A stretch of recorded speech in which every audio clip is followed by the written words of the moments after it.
आज अपन साइकियाट्री के इस वीडियो में बात करेंगे कुछ ऐसे डिसऑर्डर के बारे में जो अपन आमतौर पे कहीं ना कहीं देखते हैं और किसी न किसी में पाया जाता है और किसी न किसी रूप में।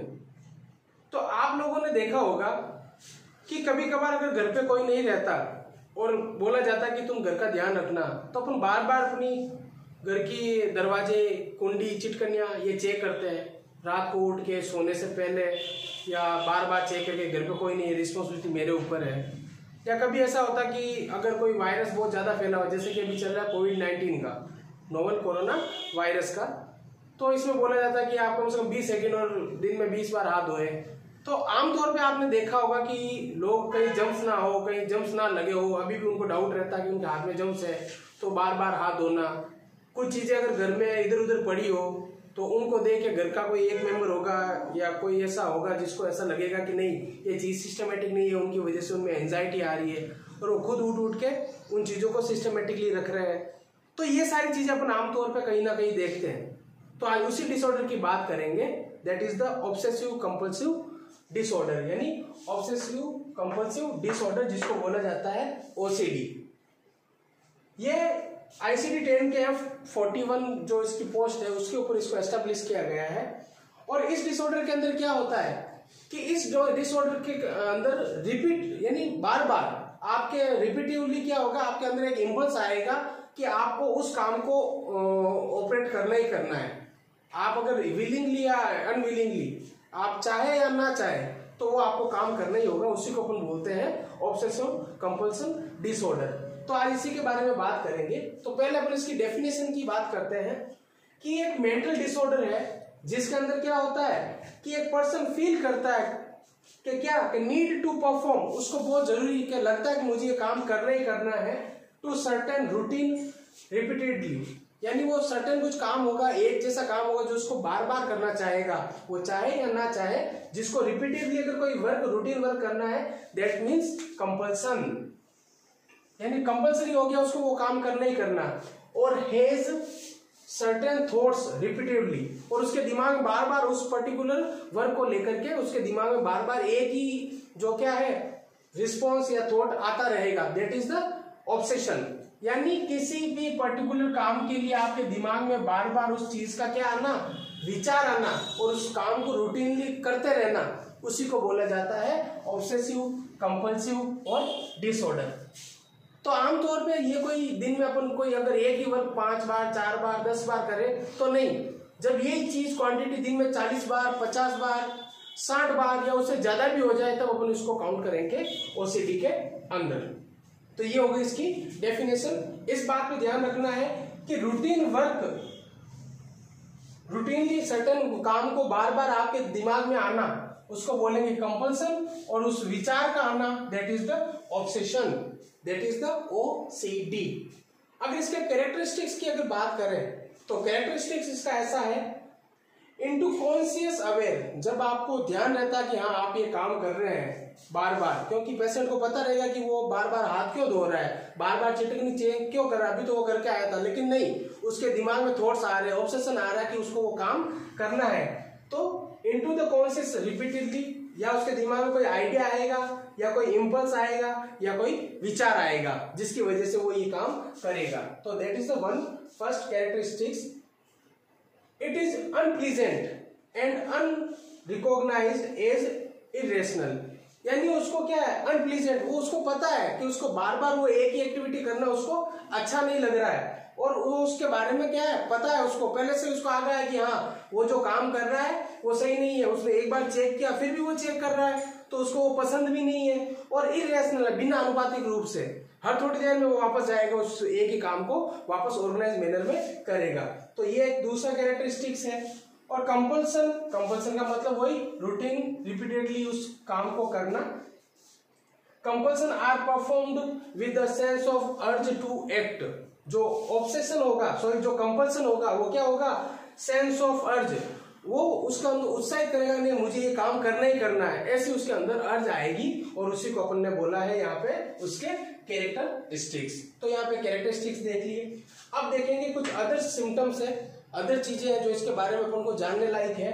तो पहला ये अराइज कब होता है, ये अराइज होता है चाइल्डहुड के अंदर, इसकी शुरुआत हो जाती है और ये मोर ऑफन ज्यादातर किस में देखा गया है, ये ज्यादातर देखा गया है एडोलसेंट और एडल्टहुड के अंदर। और ये इक्वल होता है मेल और वुमन के अंदर, दोनों मेल और फीमेल के अंदर ये कॉमनली पाया जाता है। ऐसा कुछ नहीं है जैसे कि फोबिक एंजाइटी डिसऑर्डर में फीमेल्स में ज्यादा था, पैनिक एंजाइटी डिसऑर्डर में फीमेल में ज्यादा था, जीएटी के अंदर फीमेल में ज्यादा था, लेकिन यहाँ पे क्या है मेल और फीमेल या मेल और वुमन दोनों में कंपेरिजन पाया जाता है। और यहाँ पे इसका रेशियो है 1:1 का रेशियो, यानी दोनों में समान रूप से ये डिसऑर्डर पाया जाता है। और बहुत सारे पेशेंट है वो सफर करते हैं ओसीडी से, यानी बहुत सारे हैं। और वो कौन कौन से हैं डिसऑर्डर वाले पेशेंट है जो इसको सफर कर रहे हैं? पहला है मेजर डिप्रेसिव एपिसोड वाला, जिनमें बहुत ज्यादा डिप्रेशन पाया जाता है, उनके अंदर ये चीज देखी गई है। जिनके अंदर पैनिक डिसऑर्डर है, जो बार बार पैनिक हो जाते हैं बिना किसी रीजन के, बिना किसी पर्टिकुलर ऑब्जेक्ट के संपर्क में आए, उनके अंदर भी देखा गया है। सोशल फोबिया, जिनके अंदर समाज को लेकर फोबिया, उनके अंदर भी पाया जाता है।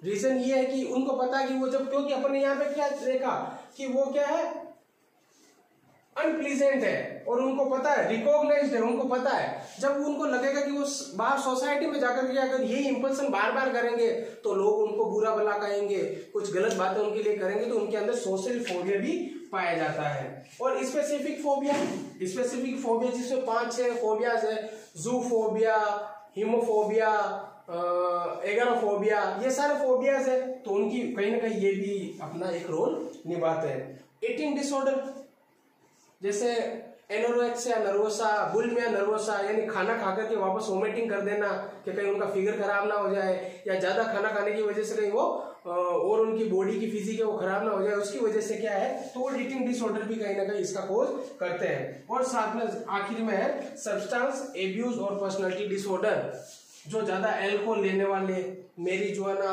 भांग, अफीम, चरस, गांजा ये लेने वाले लोग हैं, उनके अंदर भी ये देखा गया है।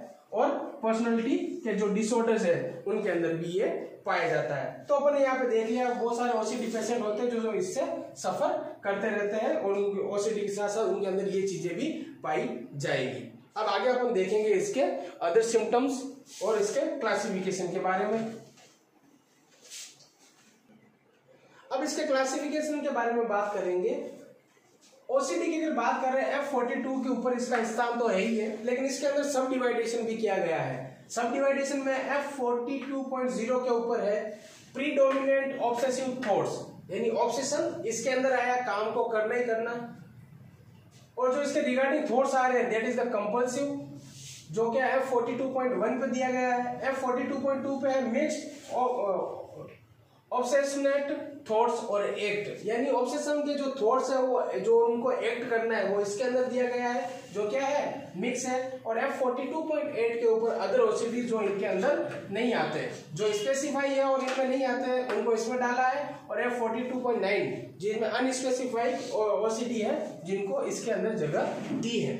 अब इसकी बात करेंगे एटियोलॉजिकल फैक्टर के बारे में। तो एटियोलॉजिकल फैक्टर में सबसे पहला फैक्टर है इनका जेनेटिक फैक्टर।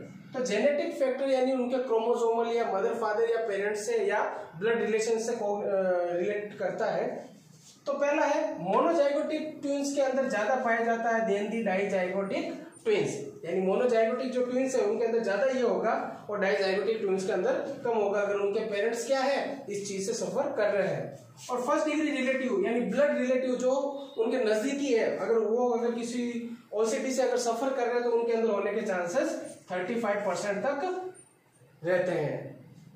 बायोकेमिकल अगर फैक्टर की बात करें कि न्यूरो ट्रांसमीटर्स, अगर ये कभी कभार अगर सही तरीके से काम नहीं कर रहे तो वो भी क्या करते हैं इसको अफेक्ट करते हैं, और सीरोटोनिन का लेवल भी इसमें अपना रोल निभाता है। अगर किसी पेशेंट को या किसी इंडिविजुअल को अगर बहुत ज्यादा आइसोलेट रखा जाता है तो भी उसके अंदर ओसीडी होने के चांसेस रहते हैं, यानी घर परिवार या फैमिली कंडीशन से दूर एक किसी बंद कमरे में या बंद जगह पे जहाँ पे वो क्या फिक्स एक्टिविटी कर सकता है। जैसे कि अगर अपन बात करें तो ज्यादा जेल में रहने वाले या कैदी, उनके अंदर अनडूइंग अगर वो कुछ काम नहीं कर रहे तो भी उनके अंदर ओसीडी होगा। और डिस्प्लेसमेंट, अगर उनकी जगह अगर कोई दूसरा कोई ऑप्शन नहीं है उनके पास और वो काम करना नहीं चाहते तो उसके अंदर भी ये देखने को मिलेगा। और रिएक्शन फॉर्मेशन इसका इंपॉर्टेंट रोल है। माल एडेप्टिव थिंकिंग, अगर उसकी थिंकिंग में क्या माल एडेप्टेशन है, किसी चीज को वो इजीली ग्रहण नहीं कर पाता है, उसके ऊपर रिएक्ट नहीं कर पाता है, तो वो भी इसके ऊपर कोज करता है। और लर्निंग, साथ ही साथ अगर वो सही तरीके से अगर आगे तो चीज सीखी हुई है और वो उसको पूरा करना चाहता है तो उसके अंदर ओसीडी के सिम्टम आएंगे और स्ट्रेस और डिप्रेशन को इसको मैनेजर यानी मेजर यहाँ पे माना गया है, क्योंकि ये हर कहीं ना कहीं अपना रोल निभाता है सारे साइकेट्रिक और न्यूरोसिस डिसऑर्डर के अंदर। तो यहाँ पे हो गया ये स्ट्रेस। अब अपन देखेंगे इसके क्लिनिकल मैनिफेस्टेशंस जो अलग अलग थॉट्स के रिगार्डिंग है, तो वो देखेंगे अपन। अब इसके क्लिनिकल मैनिफेस्टेशन की अगर अपन बात करेंगे तो इसमें क्लिनिकल मैनिफेस्टेशन एक चीज के रिगार्डिंग नहीं है, इसके जो क्लिनिकल मैनिफेस्टेशन है वो डिफरेंट चीज से रिलेट करते हैं। जिसमें पहला ये है कि पहला जो इसका ऑब्सेशन होगा वो उसके थॉट के रिगार्डिंग, दूसरा जो ऑब्सेशन होता है वो उसके रिचुअल्स के रिगार्डिंग, तीसरा जो उसका ऑब्सेशन होता है वो उसके इम्पल्स के रिगार्डिंग, और चौथा जो होता है वो उसके डाउट्स के रिगार्डिंग, और जो फिफ्थ होता है वो है स्लोनेस के रिगार्डिंग, और जो सिक्स्थ होता है वो उसके इमेज और रूमिनेशंस के हिसाब से। यानी जो भी डाउट होंगे, जो उसको ऑब्सेशन होगा या किसी चीज को लेकर के, वो टोटल क्या है 7 पॉइंट है जिनके बारे में अपन अलग अलग बातें करेंगे। तो पहले अपन बात करते हैं ऑब्सेशनल थॉट्स के बारे में, यानी जो उसके विचार आ रहे, जो आइडियाज आ रहे उसके दिमाग में, उसके रिगार्डिंग बात करेंगे। तो पहला होता है कि जो उसके दिमाग में जो वर्ड आते हैं, क्योंकि ऑब्सेशनल थॉट्स के अंदर क्या होगा, कुछ वर्ड उसके दिमाग में आएंगे, कुछ आइडियाज आएंगे, या फिर कुछ बिलीव जो इस पे वो विश्वास रखता है वो आएंगे, और वो क्या करते हैं ये तीनों मिलकर वो फोर्सिबली क्या करते हैं पेशेंट के माइंड में क्या करते हैं बार बार ऑब्सेशनल पैदा करते रहते ताकि वो कोई कन्वर्जन करे या एक्टिविटी को कोज करे। और वो कौन कौन से हैं, कौन कौन से वर्ड है जो इसके दिमाग में आएंगे। पहला आएगा कंटामिनेशन। कंटामिनेशन यानी वो किसी से क्या नहीं हो गया, वो कंटामिनेट, यानी हिंदी में कहे तो संक्रमित। तो आपने देखा होगा ऐसे बहुत सारे पेशेंट हैंड वॉशिंग करते रहते बार बार के, कहीं मेरे हाथ जर्म्स में तो नहीं है, कहीं पे टच हो गया तो उसको लगेगा यहाँ तो बैक्टीरिया थे जो मेरे लग गए, या चिटकनी के हाथ लगाया तो कहीं बैक्टीरिया थे वो लग गए, अभी हाथ हो गया। तो ऐसे बार बार उसको ऐसा लगेगा नहीं मैंने हैंड वॉश सही नहीं किया, मुझे इतनी देर करना था लेकिन मैंने इतनी देर ही किया, वहां पे जम्स थे, रिमोट के ऊपर जम्स थे। तो ऐसा करके उसके दिमाग में क्या आएंगे कंटामिनेशन वाले ऑब्जेक्ट आएंगे, और रिपीटेड डाउट आएंगे बार ही बार कि यार वो सही नहीं, उसका डाउट कभी क्लियर होगा ही नहीं। और ऑर्डर लाइन, ऑर्डर लाइन उसके दिमाग में ये चीज आएगी कोई भी चीज है वो सिस्टमेटिकली नहीं रखी है, अगर कोई चीज ऐसे ऐसे पड़े तो वो क्या करेगा ऐसे सिस्टमेटिक रखने की कोशिश करेगा। और इम्पल्सिव एंड सेक्सुअल इमेजिनरी होगा, बार बार इम्पल्सेस आएंगे कि उसको करे, और जो वो चीज सोच रहा है वो कहीं ना कहीं अपनी जो सेक्सुअल लाइफ है उसके ऊपर इंपेयर करने की कोशिश करेगा कि ये चीज अगर ऐसे करे तो क्या होगा। तो ये चीजें उसके दिमाग में बार बार आती रहती है, ये सारे वर्ड्स होते हैं और जिन्हीं को अपन देखेंगे। तो अगर एग्जाम्पल दें इन चीजों का, तो कोई क्या करता है कि जैसे कि ऑब्सेशनल थॉट्स वाला है तो उसने कार पार्क की, तो कार पार्क करके हाथों हाथ वो क्या करेगा 4-5 बार अपने चारों गेटों के क्या करेगा लॉक चेक करेगा, अपने बोनट चेक करेगा, और पीछे डिग्गी का जो लॉक है उसको सबको चेक करेगा और खींच खींच कर और इमीडिएट करेगा कार पार्क करने के बावजूद। अगर वो 10 मिनट किसी से बात करने लग गया तो वो वापस एक बार चेक करेगा और फिर वहीं से जाएगा। ये दूसरा टर्निंग लाइट ऑन और of in a particular set और सिस्टम। अगर वो कभी अपने कमरे में एंटर करेगा तो उसको अपनी जो लाइटनिंग है कि हाँ ये लाइट जलनी चाहिए वो नहीं जलनी चाहिए क्योंकि मुझे वहां काम है, तो पूरा उसको जो लाइट का सेट है वो सिस्टमेटिक होना चाहिए, नहीं तो उसको क्या होगा इरिटेशन होगा और एंजाइटियां होगी। Washing hands through a day, यानी पूरे दिन वो क्या करेगा अपने हाथ धोते रहेगा कि नहीं उसको क्या है कंटामिनेशन तो नहीं है, जर्म्स तो उसके हाथों में नहीं है, वो चीजें देखने को मिलेगी। और रीअरेंजिंग मेटल्स रिजिडली, यानी वो क्या करेगा बार बार उन चीजों को क्या करेगा अरेंज करेगा। जैसे कि अगर 4-5 पेन अगर ऐसे पड़े हैं उसके सामने टेबल पे तो वो क्या करेगा नहीं इसको ऐसे दोनों को इस तरह मूव करके खड़ा रहना चाहिए, या इनको ऐसे पड़ा रहने दो, पहले ग्रीन आना चाहिए फिर ब्लू आना चाहिए फिर ब्लैक और रेड ऐसे आना चाहिए। या फिर उसके अगर घर के बाहर अगर स्लीपर्स पड़े हैं तो वो चाहेगा कि उसके जो स्लीपर है वो हमेशा सिस्टमेटिकली जहां पे ले जा रहे हो उस तरफ मुंह करके रहना चाहिए। अगर इधर उधर पड़े तो उसको एंजाइटी होगी, वो खुद जाकर के उसकी तरफ क्या करेगा उस एक्शन लेगा और उसको सिस्टमेटिक करेगा। ऐसे बहुत सारे थॉट्स और इंपल्स उसके दिमाग में आते रहते हैं। वो तो ये सारी चीजें हैं। फिर उसके बाद में ऑब्सेशनल रिचुअल्स आते हैं। ऑब्सेशनल रिचुअल्स के अंदर क्या होगा, ऑब्सेशनल रिचुअल्स के अंदर क्या होगा? तो रिचुअल्स के अंदर रिपीटेडली हैंड वॉशिंग और क्लियर ऑफ थॉट्स आएंगे, यानी ऐसे रिचुअल्स, ऐसे काम वो क्या करेगा कि बार बार हाथ धोएगा। दूसरा क्लियरिंग थ्रोट्स, यानी जब उसको कुछ नहीं होगा, कुछ भी डाउट होगा तो वो बार बार